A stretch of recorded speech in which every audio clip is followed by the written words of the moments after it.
এৰাম মৈক্ষৰ সাধন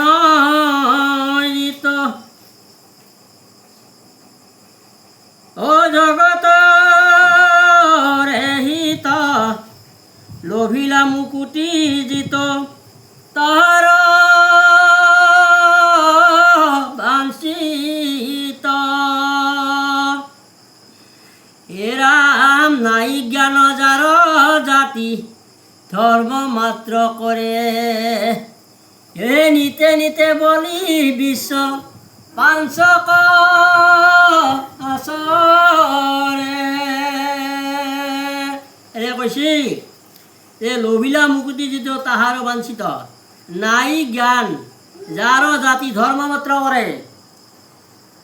নিতে নিতে বলি বিশ্ব পাঞ্চক যজ্ঞক আচৰে এনে কৈছে আমাৰ যদি নিম্ন লোক হয় অৰ্থাৎ আমাৰ যদি এটা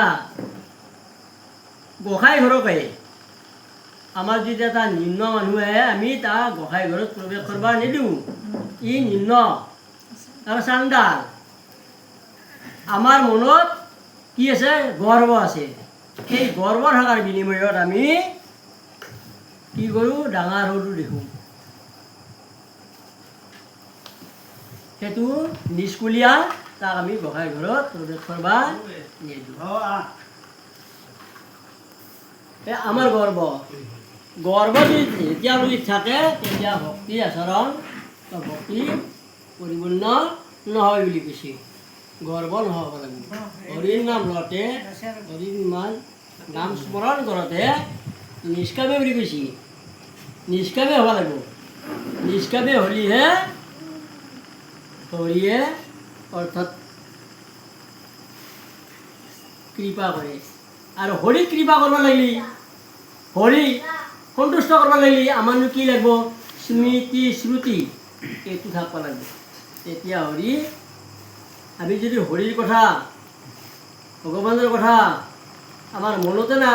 নাহে নাগাওঁ ভগৱানে আমাক আৰু কি কৰিব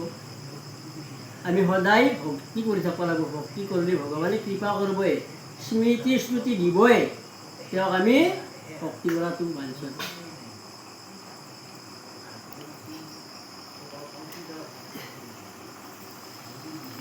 হে ৰাম তাহাৰ শ্ৰোতব্য কথা কৈ আছে অসংখ্যাত হৰি বিমুখৰ হবে ব্যৰ্থে আয়ু পাত এতে কৈছে যে হৰিৰ বিমুখ যদি হোৱা যায় তেতিয়াহ'লে আমি যে এই 84 বাৰ লক্ষ্য জন্মি নৰতনু হিচাপে পাইছোঁ এই আমি যদি হৰিৰ বিমুখ হওঁ তেতিয়াহ'লে একো ফল নহয় হৰিৰ সন্মুখ হ'ব দিছে আৰু হৰিয়ে সেইকাৰণে বাৰে বাৰে কৈছে একাদশ ইন্দ্ৰিয় 10টা ইন্দ্ৰিয় তোমাৰ বিষয় জগতৰ কামত লগাওক মোক এটাই দিয়া কেৱল এটা দিলেই হ'ব কিন্তু হৰিৰ সন্মুখ হ'ব লাগে হৰিৰ বিমুখ হ'ব নালাগে সেইবুলি আমাক কৈ আছে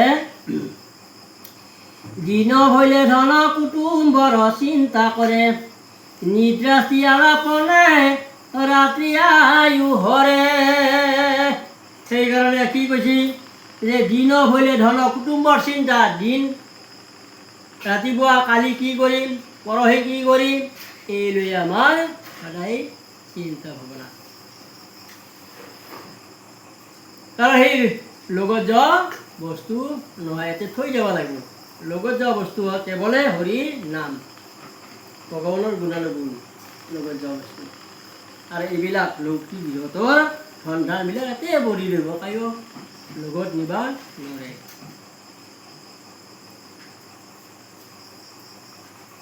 সেইকাৰণে আমাক কৈছে মিছা বিষয়ক মাত্ৰ কৰে অভিলাষ সিহেতু নেদেখে নৰে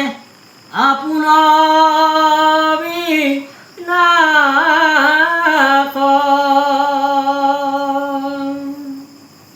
কৈছে মিছা বিষয় আমি খালি আকৃষ্ট হৈ দেখোঁ এইটো লগত নাযায়। এই লগত যাব কি ভক্তিটো হৰি ভজনা কৰিব পাৰিলেহে, হৰিৰ নাম লৈ যাব পাৰিলেহে, আৰু দ্বিতীয়বাৰ একে আহিবা নালগা বুলি কৈছে। কিন্তু শেষ মুহূৰ্তত যদি আমি ভগৱানৰ নাম একবাৰ উচ্চাৰণ কৰি দিব পাৰোঁ, তেতিয়াহ'লে আৰু একে আহিবা 84 লক্ষবাৰ জনী জমিবা নালাগে বুলি কৈছে ভাগৱতে কৈছে।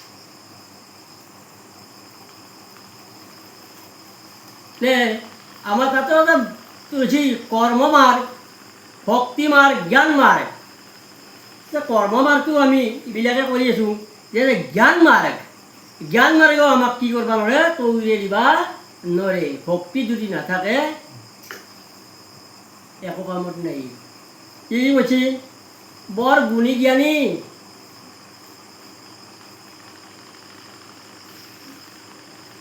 এখন দম্পতী আছিল। এই দম্পতীহালৰ ল'ৰা ছোৱালী নাছিল। তেওঁ কি কৰলা, ভগৱানক সদায় ভক্তি কৰি থাকে, কৰোঁতে তাহাৰ সেই এটা সন্তান জন্মিলাক। যেতিয়া জন্মিলাক তাহাৰ খুব আনন্দ, মায়াকৰো আনন্দ, বাপেকৰো আনন্দ, আটেকৰো আনন্দ, আইতেকৰো আনন্দ। এনেকৈ থাকোঁতে এদিনাখন কি কৰলা, আমাৰ যি বাৰদেৱ পাতলা, বাৰদেৱ পাততে বৰেকে আৰু পুতেকে বাপেকক কৈছি যে দেউতা, কালি আমাৰ বাবুৰ জন্মদিন বা বাৰদে পাতিম, এই ডাঙৰ অফিচাৰ আহিব আৰু অফিচাৰৰ কইনাকবিলাকো আহিব, তই সেই ৰুমটোত সোমাই থাকবি, কামটো শেষ নহওক লগি। আৰু তাতেতো যি দিব লাগে দি, সেইদিনা ডাঙৰ সেই অফিচাৰৰ লগ অফিচাৰ আহিছি, অফিচাৰৰ কইনাকবিলাক আহি এই অনুষ্ঠান খাই লগৰ হাত তিৰিকেইটা আৰু ক'লা যে তোৰ ৰুমগিলা চাবাচোন। চাবা গেল, চাবা যাতে সেই বাপেকে সাজবিলাৰ পৰা সেই ৰুমটোত খিল দি সোমাই থৈ দিছে। 12 বাজি গেল, বাপেকতো পেচাব কৰা লাগিল, পেচাব কৰাৰ লগতে বাপেকে খিলটো খুলি ওলাই আহোঁতে দেখা পালা তিৰিকেইটাই এইটো আৰু পায়, আমিতো ইমান সময় থাকলোঁ, এইজন মানুহ আমি ইটাহে দেখা পালোঁ। বৰেকে কৈছে কি এইটো আমাৰ ৰাখা মানুহ আৰু ইয়াৰ বেমাৰ হৈছে, আমি ইয়াক চিকিৎসা কৰি আছোঁ। তাকতো কি আধ্যাত্মিক কথা। বাপেক আৰু কৈছে কি আমি এতিয়া ৰাখা মানুহ, ইয়াক চিকিৎসা কৰবা আমি ইয়াকে আনিছোঁ। দে নাইতিয়াকো দেখি আছে। এনেকৈ থাকোঁতে একদিন বৰেকে ক'লা, কাৰণ বুঢ়া হ'লে মানুহবিলাক বায়ুবিত্ত কফে লগাল দিনা দেই সকলোকে দিব। বাপেকে কাহি থাকে আৰু বৰেকে পুতেকক কয়, হেৰা এই দেউতাই আমাৰ এই ওচৰতে ৰুমটোতে থাকে, কাহি থাকে, আমাৰ ঘুমটি নাহে, আমি দিনটো কৰ্মবিলাক কৰি আহোঁ, চাকৰি কৰে, কৰ্মবিলাক কৰি আহোঁ, ৰাতি যদি ঘুমটি মাৰিব নাপাওঁ তেতিয়াহ'লে আমাৰ অসুবিধা হয়, কি কৰা যাব। বাপেকে আৰু কাহি থাকে আৰু সেই পুতেকে আৰু বৰেকে আলোচনা কৰি এটা ফাৰ্কত আৰু ৰুম আছিল। এই দেউতা কালি সেই ৰুমটোত থকা কৰিছোঁ। বাপেকে বুজি আছে, দেখি আছে, জানি আছে, কিন্তু প্ৰকাশ কৰা নাই। হ'ব দে থাকিম দে বাপা। সেনেকৈ কিছুদিন থাকোঁতে এই বৰেকে আৰু ক'লা, আমিও দদাই অভিযোগ যাওঁ এই দেউতা এই সৌ আশ্ৰমখনতে আমি তাতে থওঁ আৰু থলি তাতে লগ সংগ পাব আৰু মনৰ কথাবিলাক ক'ব পাৰিব ভালকৈ খোলা কৰি এতেতো আকলা আকলি থাকে আৰু গিৰিয়েক ঘৈণীয়েকে আলোচনা কৰি আশ্ৰমত থবাৰ কাৰণে প্ৰস্তুত হওঁ আৰু বাপেকক ক'লা এই দেউতা এই সেইখন আশ্ৰমত তাতে থ'ম আৰু তই আকলা আকলি ইয়াতে থাকিব লাগে পানী পিয়া লাগিলেও বা কিবা লাগিলেও তই খাব নাপাওঁ আমি অফিচৰ পৰা নাহাক লগি তাতে কিন্তু তই সেই লগ সংগও পাবি বন্ধু বান্ধৱ পাবি তাতে লগ হৈ আৰামকৈ থাকিব পাৰিবি বাপেকে কৈছোঁ হ'ব দে যাম তাৰে ভিতৰত কেইদিনা বাপেকে আৰু পুতেকে বৃদ্ধাশ্ৰমলৈ আগমন কৰিছে পুতেকে আগে আগে বাপেকে পাছে পাছে গৈ আছে যাব লাগে আগত বাপেকে যাই আছে পুতেকে এই বৃদ্ধাশ্ৰমৰ আৰু সন্মুখ পাইছি দৰ্জাৰ ওচৰ পাইছি পুতেকক কৈছি হে দেউতা বাপা মোৰ এখন এই মায়েৰ এন্দি বাচৰা আছিল সেই এন্দি বাচৰাখন লৈ আহিলে এন্দি বাচৰাখন মোৰ মৰমৰ বস্তু আৰু একো মৰমৰ বস্তু নাই এই এন্দি বাচৰাখন হ'লে ভাল আছিল মই গাঁৱত লৈ পেলাই মায়েৰ কথা সোমৰণ কৰি থাকিব পাৰিলোঁ হৈ এই দেউতা তই ইয়াতে থাক মই এন্দি বাচৰাখন লৈ আহোঁ পুতেকে খুব কৰি আহে দি এই নাইতেকে দুৱাৰ বিৰাট কাটপা ধৰছি হেই ৰচো বাবু তই এন্দিখান আটাৰ কিয় কাটছা বোলো নহয় মই এন্দি বাচ্ছাখানৰ 3 খুঁটা কৰিম কিয় এখুটা তোমাৰ এখুটা মাৰ আৰু এখুটা ককাই আটাৰ বোলো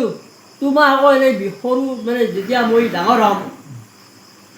বৃদ্ধা আশ্ৰমত থ'ব লাগিব বৃদ্ধা আশ্ৰমত থলি তোমাক এই দুখুটা লাগিব নহয় চাওকচোন সেই নাইতেকৰ কথা যিটো দেখা পালা পুতেকৰ যিটো এন্দি কাটি থকা দেখা পালা দেখা পাই দেউতাকৰ জ্ঞান জন্মি হয়তো আমিও এনেহেন বৃদ্ধকালত আমাকো এনেহেন কৰিব আমি যেনেকৈ দেউতাক কৈছোঁ আমাকো কৰিব সেইকাৰণে আমাক বাৰে বাৰে ভগৱতে কৈ আছে